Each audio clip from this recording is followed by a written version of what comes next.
romantique et intense entre Besançon et une très grande dame, byzantine de cœur. Une certaine Sidonie Gabrielle Colette, ou Colette pour les intimes et les admirateurs qui seront souvent les mêmes. Écrivaine surdouée, figure du music-hall la nuit, redoutable chef d'entreprise le jour, maîtresse scandaleuse et romancière exigeante. Cette native de Saint-Sauveur-en-Puisé, en Bourgogne voisine, aura l'honneur d'être la première femme de l'histoire à recevoir des obsèques nationales. Et si son plus beau roman n'était pas finalement son propre destin? Notre aventure commence en 1900. Sidonie a 27 ans.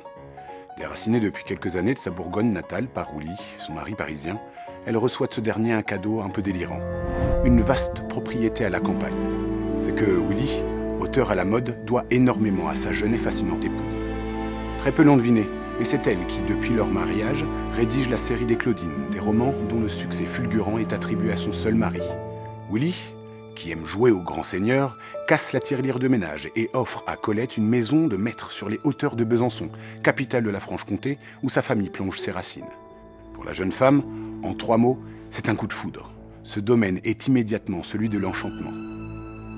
Depuis la perte de l'enfance et ses premières années parisiennes, les Montboucon signent en effet les retrouvailles entre l'artiste et la nature.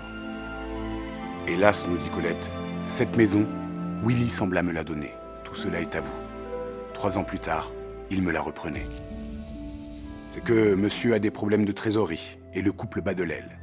C'est sans même la prévenir qu'il revend ce joyau auquel elle tenait tant. La classe.